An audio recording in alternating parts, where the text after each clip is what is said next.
There are many cases in which people are viewed, treated, and expected to behave according to their gender.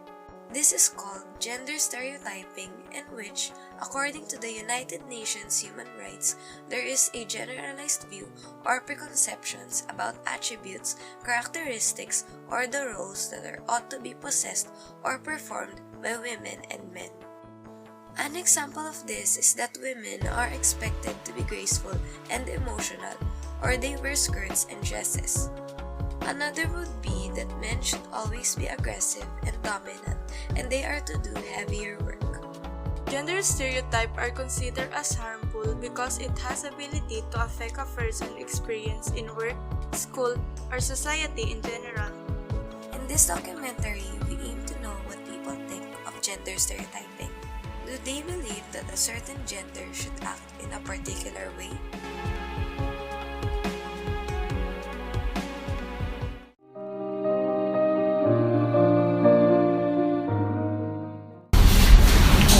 Yung halimbawa, babae at lalaki. Let's say, asawa. For example, couple na. So, sa isang relationship, sa family, sa couple, dapat ang diba may kasabi yung wife must be submissive to the husband. Yan na gano'n. So, in our time, pwedeng submissive, pero in a way na, let's say, yung pagka-submissive ng babae, may boses pa rin siya. May boses pa rin dapat. Hindi yung kasi nung araw, yung pagiging submissive kasi nga, masculine na lalaki. Di ba, nung araw parang uso ang babae, sa bahay ka lang, dito ka lang. Ngayon, iba na. Ang babae, paano parehas ng lalaki? Dahil work na rin ang babae. At the same time, may work na. So, dapat equal lang. Tsaka this time kasi, ang sa mag-asawa, hindi sila parang babae at lalaki lang. They are partners. Partners. Kaya, As one. Parang they share the equal rights. Pero syempre, meron pa rin ibang rights yung lalaki, meron pa rin ibang rights yung babae. Pero as a couple, they share the same rights. Paano po pag as an individual, kunwari po, kayo po, kunwari may nagsabi sa inyo na, ay, dapat ganito ka. Bali, tingin niyo po ba tama yung gano'n? Dapat ganito ang pagkatao. Opo, based po sa... As a woman? Opo. As a woman? Opo. Kasi, since sa akin, ako, may opinion ako, kasi yung dignity, importante sa yun. So, as a business woman, kailangan yung halimbawa, may clients kami. Halimbawa, sa business, may clients kami. Mostly, ang clients is boys. Engineers or mga men, di ba? So, paano ka mag-action doon? So, ay babae pa. Paano mo ipakita yung, para maipakita mo yung ito, respectable ka. Kailangan ang kilos mo, hindi naman yung you just smile kapag merong paligid-ligid dyan na parang nagpaparamdam ng you just smile. Sa akin lang, hindi mo i-welcome yung kung ano yung parang nagpaparamdam sa'yo. Kasi kita mo maging respectful. Yung question naman, yung sinabi mo tungkol sa I think it's about individuality. Walang pwede magsabi sa'yo na ito yung gawin mo. Ito yung tama. Ito. Kasi we were raised with morals lalo na kung nag-aral ka. Kahit hindi nag-aral ka, nakikita mo yung true, yung experience, nakikita mo sa ibang tao kung ano yung tama and kung ano yung mali. So, walang pwede mag-dictate sa'yo on what to do for as long as alam mo kung it is right. Individuality. Then, kung sasagutin natin yung tanong na yan, bakit at para saan? Ba't nila kailangan gawin yon at para saan nila dapat gawin yon? Para ba masatisfy kung ano yung gusto ng lipunan ni ano sa kanila. Tulad ako, halimbawa, pansexual ako, nagkakagusto ko sa babae right now.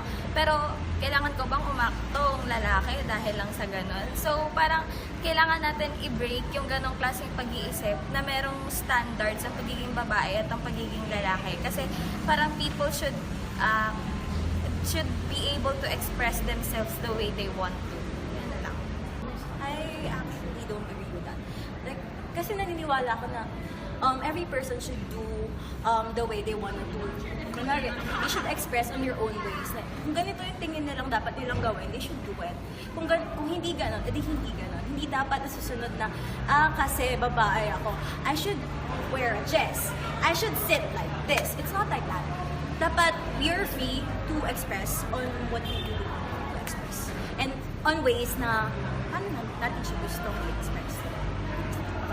I actually agree with her sentiment kasi, ayun nga, although we do know na gender is a social construct, and now we do have our own social norms and we have standards set by society, I still believe na although we have these bars which are set for us, na people want us to do or want us to have or want us to achieve, it's not something na you have to actually do, parang ganun. Ayun nga, it's better to be yourself, parang it's better to express personhood, your own character rather than your gender, because gender is not a personality trait. Yeah. Actually, hindi naman siya innate na dapat ganun yung ginagawa mo eh. Parang it's just a social construct or norm lang naman siya. Which, kung para sa'yo, tama, you can go, pursue, pero kung hindi, why you should, diba? So, I think it should be or should not be does not matter, and even society. Kasi, whether we like it or not, men and women act in a specific way. And they act in ways that are different from each other. Generally speaking, men and women, according to scientific studies, empirical evidence shows that men and women are more similar than they are different. But wherever they are different, the differences are very pronounced. Maraming pagkakapare-pareho ang mga babae at lalaki, but they are also different in very distinct ways. And that includes the way they act, the way they talk, the way they feel, the way they react to the things that happen around them, and even the way they relate to each other. So maraming pagkakaiba ang mga babae at lalaki. So if you would ask me, should they act in a certain way? Our opinion on that is irrelevant because nature has already intended for men to act in a certain way and women to act in a certain way. Now, if you would ask me kung may mga tama o mali ba na gawin para sa isang lalaki o para sa isang babae, kung yun yung ibig sabihin ng should,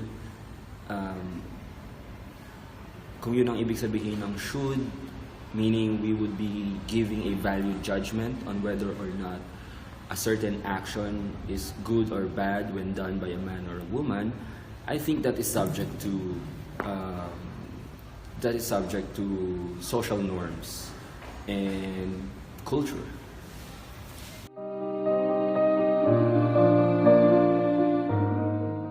As long as you have good morals, you stand for your right, you stand for what is right, nasa iyo yun, nasa tao yun. Kaya walang pwede magdikta sa'yo. Although parang kung nagsasalita is only sort of reminder, okay lang.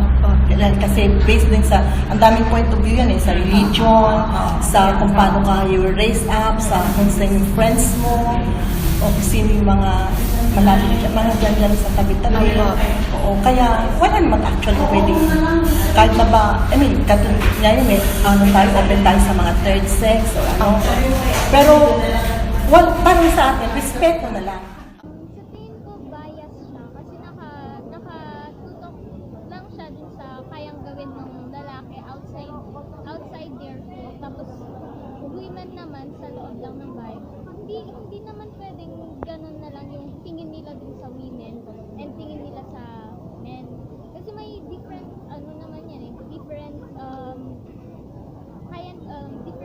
characteristics sa yung mga kaya pa nilang gawin besides cooking and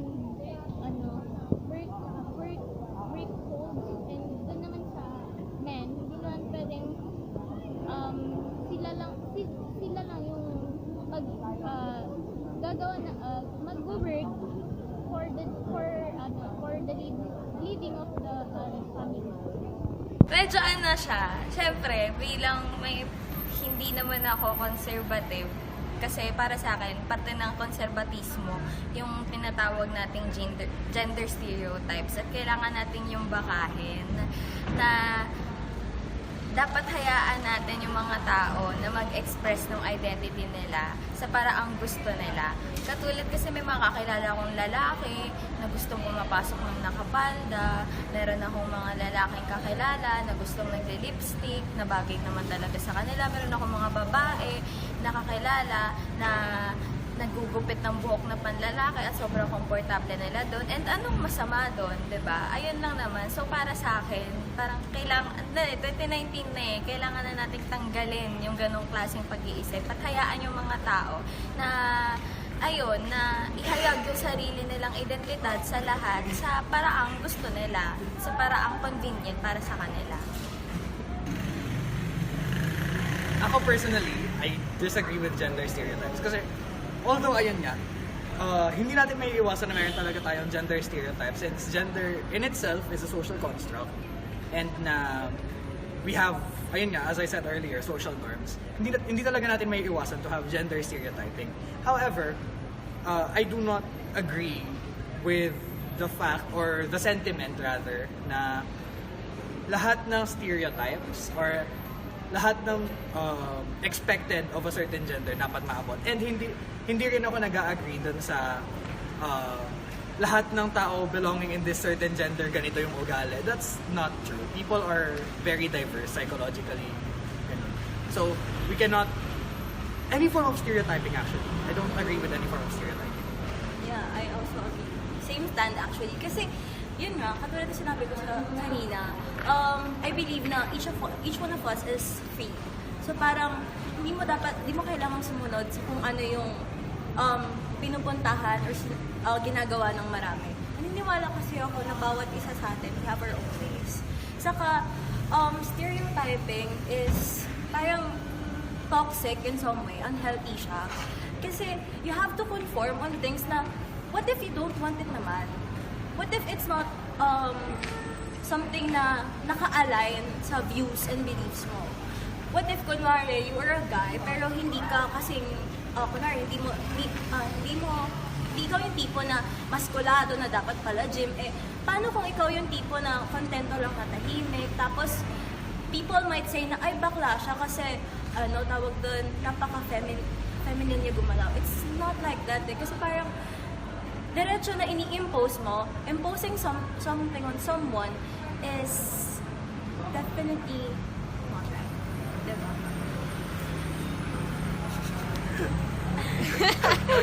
Okay, so, ano sa tingin niyo yung nagagawa ng gender stereotyping lang boses sa society mismo? Okay ba siya o hindi? Mm-hmm. So, nabanggit ko yung yung culture and social norms. And kapag tinignan mo sa internet or sa mga popular na bosses ngayon or popular thinkers or leading thinkers of our time, many would say that gender stereotypes are mere fabrications of cultural judgments, or these are products of social mandates to how society should be, or social preconceptions. And so, pag tinignan natin na gano'n ang definition ng gender stereotypes, it sounds as if it is very artificial, meaning it is not naturally occurring. Totoo na may kinalaman ang culture at society sa kung paano nabubuo ang mga gender stereotypes. But gender stereotypes are not necessarily merely products of societies and culture.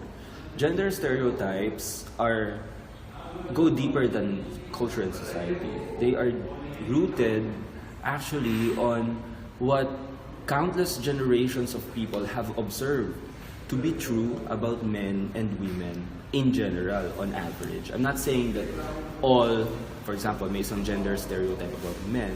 It doesn't mean na, and I'm not saying na lahat ng lalaki ay ganoon talaga. Pero kailangan nating maunawaan na itong mga gender stereotype na to, hindi lang sumulpot. Meron silang pinaghugutan, may pinanggalingan sila. And maraming mga naobserbahan itong mga henerasyon na nauna sa atin, kaya nila nasabi na kapag lalaki, ganito dapat. Kapag babae, ganito dapat. Marami silang naobserbahan, aggregate numbers of observations. That's why they have produced those kinds of stereotypes. Okay? So, una, ang stereotypes, meron silang natural na pinanggalingan. For example, one of the gender stereotypes that we know is that women are more nurturing than men. Right? That's a gender stereotype. That women are more nurturing than men. Now, are we prepared or are we inclined to conclude that that gender stereotype is a mere imagining of society? Na kultura lang ang gumawa ng gender stereotype na yun? Or are we going to embrace the data that says women in general are more tender-minded than men? That's a scientific fact. And that's a fact that is gathered not just from not just from a certain population, but this is true among many cultures all over the world. Cultures that did not even interact with each other have the same result, that women in general are more tender-minded than men. Maraming mga ganong conclusions na makikita natin sa available na scientific data ngayon na pagkakaiba ng mga babae at lalaki sa pag-iisip nila, sa ugali nila, sa pakiramdam nila. At pag nakita natin itong mga pagkakaiba-iba na to, pwede natin masabi na yung mga gender stereotype ay meron ding katotohanan, hindi ito imbento lamang. At dahil ito ay mayroong ugat sa nature or sa biological, even sa biological processes ng tao, the way a person's mind works, even his hormones, factor yung mga yan eh. We cannot discount them, and we cannot just say that this is a product of society and culture. There is biology involved here, there is nature involved here, there is DNA even involved here, and the chemical processes of a human being. So you can't just say that these are products of society and culture.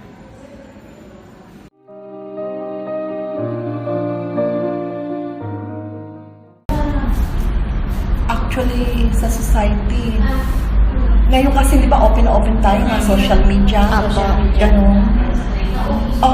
Parang feeling ko ngayon wala naman ang gano'n eh. Parang meron, for some reasons, meron ibang na parang nagdidikta, meron ibang mga religion nagdidikta, itong tama mong gawin, ito yan. Pero nasa tao na rin yun. Yun nga, depende sa moral, sa values. Sa values. Kung ano pati yung naging upbringing. Kunyari, like for example, yung lalaki, kailangan nila magtrabaho nga for their family. So, kung yung ibang lalaki hindi kayang gawin yun, so parang yung society, nagkakaroon ng standard and expectation sa lalaki na maging gano'n, na magtrabaho para sa pamilya. Gano'n din sa babae. So, tayo, di ba tao nag-expect sa babae na babae lang, marunong magluto, marunong magtrabaho, pero hindi kaya ng babae yun. So, tayo, nagkakaroon tayo ng standard na which is parang tingin nung girl or boy, nag-discipline natin sila. Charot, wala siyang ambag. Charot! Hindi naman sa wala siyang ambag. Siyempre, kung susuriin natin mabuti historically, talaga namang may dahilan kung bakit nagkaroon tayo ng gender stereotypes. Pre-Hispanic period pa lang. Katulad nung, may sa leadership, yung mga dato lang yung pwede, yung mga babae lang yung pwede maging babaylan. Pero at the same time, habang nagpo-progress yung panahon natin, sana unti-unti natin siyang mabago, kasi parang hindi naman siya dapat constante. Ang kultura ay hindi naman permanente at lagi itong na-progress at nag-i-improve. Sana kasama na rin dito na ma-improve ay yung gender stereotypes nating tinatawag, at feeling ko mapagtatagumpayan naman natin siya kung patuloy nating imumulat yung mga tao na ganito-ganyan, na libre naman talaga tayo na i-express yung sarili natin na hindi nagbabase sa kung ano yung gusto ng lipunan para sa atin. It's good naman. Go, follow, ganyan. Siguro, pero usually kasi, dahil nga imposed yung gender stereotypes sa bawat isa, parang ang dating, it restricts us. So parang, ang tawag doon, nagiging unhealthy siya as a person. And as an ideology na tawag dito, Although, yeah, historically kasi, the gender stereotypes that we have at present actually played a sort of role. It's, kumbaga, the stereotypes that we have today, for example, is na yung babae is lagi nasa bahay and yung lalaki is out doing work. Historically speaking, when, during the times na hindi pa naman ganun kalaki yung population natin, or na hindi pa naman ganun rather advanced yung society, meron talaga siyang piniplay na role. And it's the fact na as hunter-gatherers during that time, there had to be someone who watches over the kids, and it's that someone who has the capability to feed the child. And that's always the mother.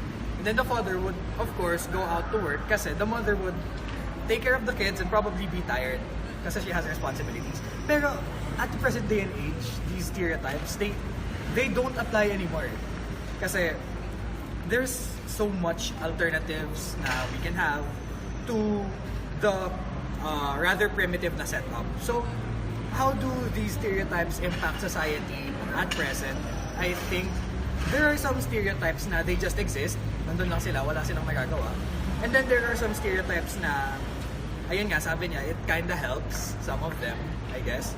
And then, meron talagang mga stereotypes na sobrang toxic to society, like sobrang laking issue ngayon yung concept ng toxic masculinity, right? Masculinity is a set of a lot of male-oriented stereotypes na dapat lahat ng lalaki ganito, ganyan. And it becomes toxic when it's misogynistic in nature. Kapag kumbaga nade-degrade na yung mga females. Ayan. Society. Okay. So, nandito na tayo and gender stereotypes are very real. They are not merely socially and culturally conditioned. Now, I'm not saying that gender stereotypes are right or wrong, diba? All I'm saying is that they are real, they are here, they are not merely culturally and socially constrained or created, but they are also products of what we have seen in nature and what our biological composition has naturally produced over time as human beings. Now, to the question, are they right? Are they wrong? I think it is right. I think it is wrong for government, for example, to institutionalize gender stereotypes. Okay, that is wrong. Dun magiging mali yun. Okay? On an individual level, we have conceptions of these gender stereotypes because of what we have observed over time as human beings, what we have observed culturally speaking and socially speaking. On an individual level, these gender stereotypes exist. Are they right or are they wrong? Not necessarily right, not necessarily wrong.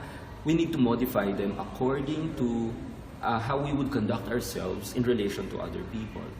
Now, if government decides to involve itself in gender stereotyping, that becomes wrong. Kasi wala dapat ginagawa ang gobyerno to discriminate between or among men and women or whatever sexual orientation ang nag-e-exist sa lipunan. Hindi dapat nag-discriminate ang gobyerno, wala dapat mga institusyon ng gobyerno natin, wala dapat mga proseso at mekanismo ng gobyerno natin ang magsasabi ng isang bagay ay para sa mga lalaki lamang o para sa mga babae lamang. Meaning, the role of government and society in general should be that of making the playing field equal for both men and women. And when I say equal, I mean equal opportunity. Okay? Equal opportunity to enrich themselves, men and women alike. Equal opportunity to become the people that they want to become, to reinvent themselves and tailor their lives according to their desires and wishes, as long as, of course, it is not going to harm other people or society in general. So, government and society should not interfere with men and women pursuing whatever they want to pursue in life, and they should not use gender stereotypes as a means of interference, of interfering those aims. Now, when we talk about equality, dapat maging malinaw na we talk about equal opportunity. May mga tao kasi na ang gusto nila equal outcomes. Okay? There's a difference between equal opportunity and equal outcomes. So, if you're gonna force for men and women to produce equal outcomes, I think you will be disappointed. Equal opportunity, yes, give it to them, and then let them be. Hayaan mo sila. Kung ano man ang gawin nila, ano mang whatever opportunity they want to maximize in order to grow, in order to enrich themselves, in order to become the people that they want to be. But to enforce that they should be positioned to equal outcomes, I don't think that's any person's role in this world. Kasi we have self-responsibility, tayo ang gagawa ng sarili nating kapalaran, tayo ang gagawa ng sarili nating mga ginagawa sa buhay. As long as government does its job to provide equal opportunities for people, we're fine. Okay? And not letting any gender stereotype get in the way of pursuing our dreams and pursuing whatever we desire in life. Now, yung equal opportunity, yung equal outcome naman, mali kasi yun dahil kapag sinapilitan mo yun, maaaring may mga taong masaktan at may mga karapatan ka matapakan. So, merong isang pag-aaral kung saan nakita nila yung isang tinatawag na yon na Nordic gender paradox. Siguro magandang ilagay niyo yun sa research niyo. Nordic gender paradox. Dito sa Nordic gender paradox, na pinag-aralan nila yung iba't ibang bansa sa buong mundo. Mga polisiya ng gobyerno, polisiya ng mga paaralan. Tinignan nila the way society worked. They looked at different societies in the world and they discovered that the more gender egalitarian a country is, meaning gender equal, the more a country is inclined toward gender equality, the more women... ulitin ko Okay, ulitin ko. There's this research that they conducted, gathering data from all over the world, many different countries. And they looked at the gender equality practices and policies of these countries. And one of the interesting concepts that they produced in this study is called the Nordic gender paradox. Nordic referring to the northern Atlantic European countries, Norway, Sweden, Denmark, Finland, Iceland. And they looked at the data and they discovered that the more gender egalitarian a country is, the less women CEOs are in that country, and the less women are taking up math and science related jobs or STEM jobs in those countries. So, it's a paradox, a contradiction. Kasi nga naman, bakit ganon, di ba? Ang expectation nila, because these countries are more gender equal, then there should be more women CEOs and more women taking up STEM and math courses. But the opposite happened. The opposite, they came up with an opposite result. So there are less women CEOs there in contrast with other countries who are less gender egalitarian. And there are less women taking math and science jobs there. They abolished gender stereotyping on an institutional level dun sa mga Nordic countries na yun. And yet they came up with a society that has less women CEOs and less women taking STEM jobs, science and math related jobs. Why is that? Ano sa tingin mo? Siguro ano ba? Why do you think is that so? Norway, Sweden, Denmark, Finland, Iceland. And these are very progressive countries, right? Very progressive. Gender progressive, gender egalitarian. countries. Pero equal sila sir, no? Yeah, they set up policies that will promote equality. They are the most gender equal countries in the world, these Nordic countries. So one of the things they're looking at is maybe because women and men, because these are gender equal countries, women and men were given, in these gender equal countries, women and men are given freedom to be their true selves. That's one of the things that they're looking at. So there are less women in STEM jobs. There are less women CEOs, maybe because women were given the freedom to be their true selves. Because the data is consistent all over the world. Women are naturally caring, naturally more tender-minded, nurturing, in contrast with men, unfortunately. On average, though, I'm not saying that all women are like that. It doesn't mean that. On average.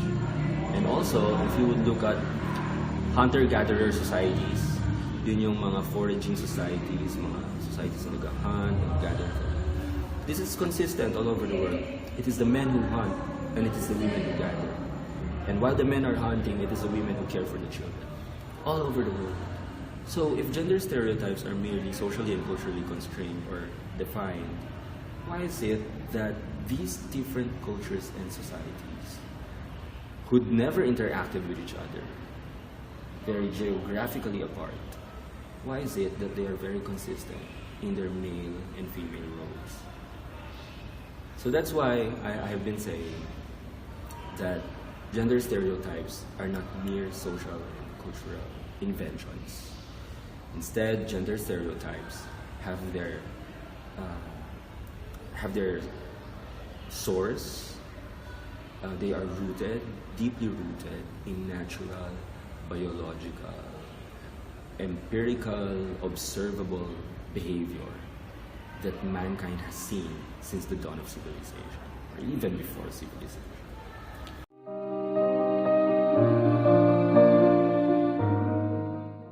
Well, siguro, disregard na lang kung ano yung, kasi alam mo naman kung ano yung values mo, alam mo kung ano yung tama, you stick to that na lang. Makinig ka na lang.